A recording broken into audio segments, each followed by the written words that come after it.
Xeno. Renee lives in an isolated home in New Mexico with little oversight from a responsible adult, i.e., her mother, Linda, who is too absorbed with her alcoholic, abusive boyfriend, Chase. She had a snake, a scorpion, and a bearded dragon for pets. She barely had any friends, except Gil, an unpopular introvert.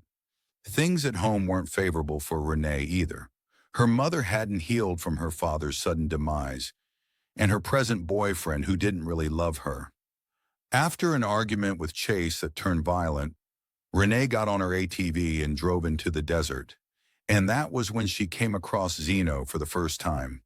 Its loud screech left her terrified, but she soon realized that it was in pain. It had fallen into a leg-hold trap and been left immobile. Without giving it a second thought, Renee released the massive, shiny black creature from the trap. The next day, she came up with a list of things she needed before she made another attempt at getting to know the creature. In exchange for helping with an essay, Gil agreed to give Renee his mother's video camera. She already had binoculars, and she somehow managed to steal Chase's gun from his van. When she arrived at the same spot where she'd seen the creature, she couldn't find it at first, but soon she spotted him hiding in a corner. She decided to video record her first interaction with the creature because A, she was afraid that it might kill her, and she wanted her mother to know what happened to her. B, she was hopeful that if she made it out alive, she could sell the tape and make a quick buck. She removed the end of the trap that was still clinging to its foot, and surprisingly, the alien creature didn't react. Just when she thought of grabbing her camera and setting it closer by, the creature pounced on her. Renee freaked out, but to her surprise, the creature didn't harm her. It aggressively sniffed her and gently moved away. Renee was no longer afraid of Xeno. She even offered it an apple, but given its large, sharp teeth, it was evidently not interested in fruits.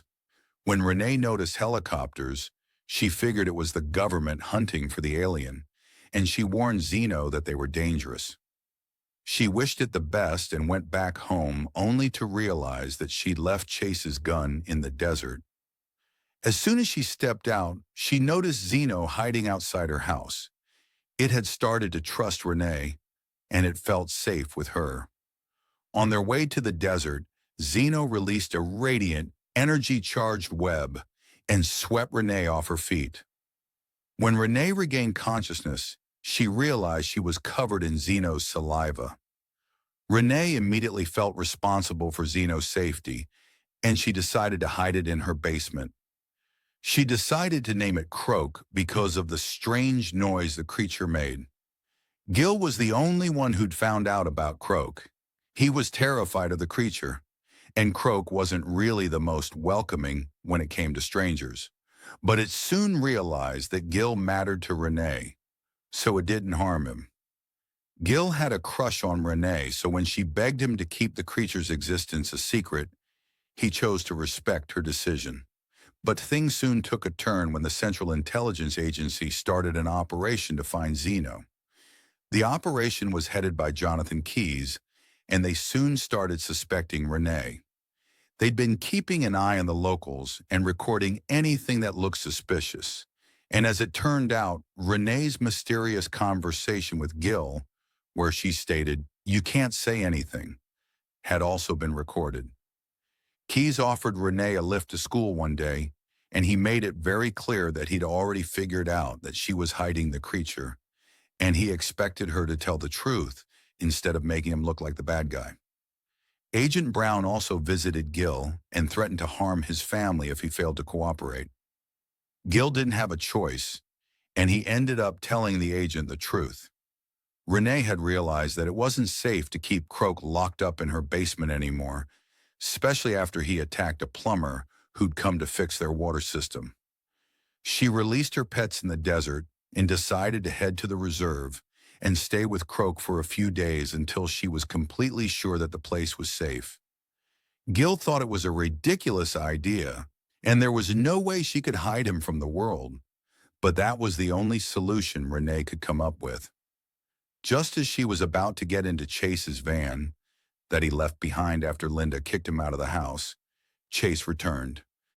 He grabbed hold of Renee and dragged her into the house, and he woke up Linda to have a conversation. Chase had a revolver. He was mad that Linda broke up with him after she caught him assaulting Renee.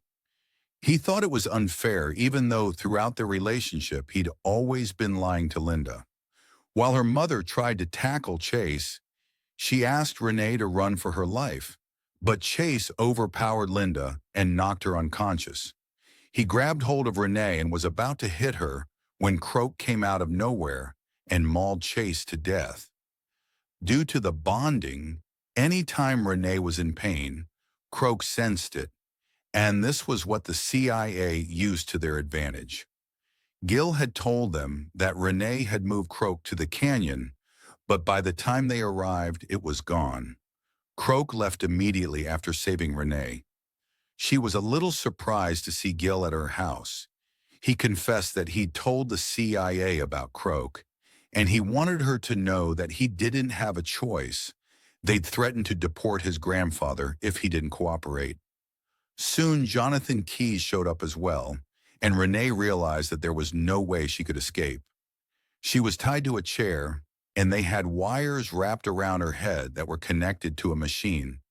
Once they figured out that Renee's bond with the creature was the strongest they'd ever seen, they used it to find Croak. Keyes snapped Renee's finger, and she screamed in pain. As expected, Croak came to her rescue, but they'd already set up an electric trap, and as soon as it stepped into it, Croak was unable to move. Croak wasn't killed, but the shock left him almost unconscious.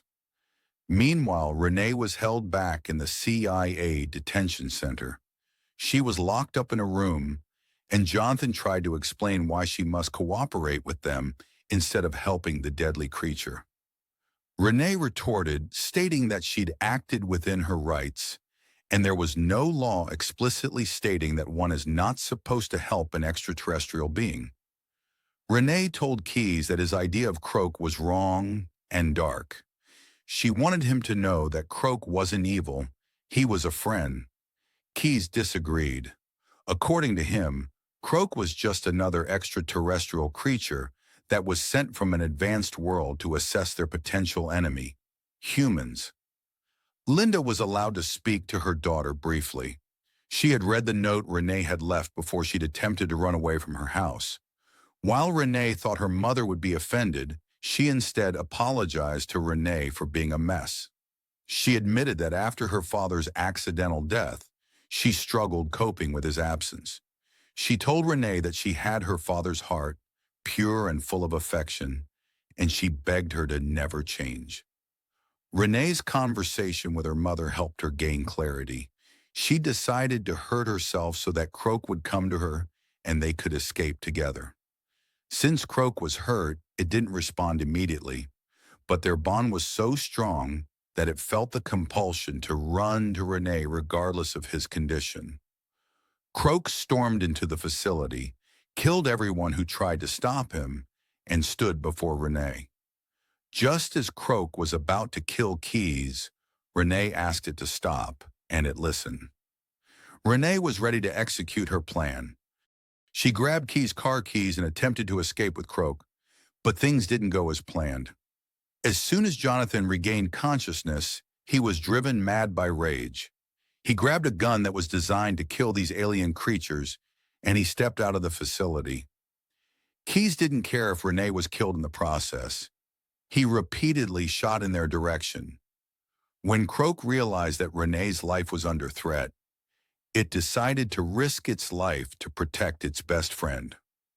Croak and Renee had been hiding behind Keyes' car, and Renee was petrified when she noticed Croak walking towards Jonathan. Even though Croak was repeatedly shot before dying, it stabbed Jonathan with his sharp claw-like arms. They were both lonely and hurt when they found each other, and watching Croak die before her eyes was heartbreaking for her. Renee wasn't completely stable. She missed Croak, and her playing the ukulele was a sign that she had him in her thoughts. She surely remembered how fondly Croak reacted when she sang to him. We witnessed two scientists examine specimens taken from Croak. His body was laid out on a bed, and while the scientists thought it was dead, a loud growl confirmed that Croak was alive.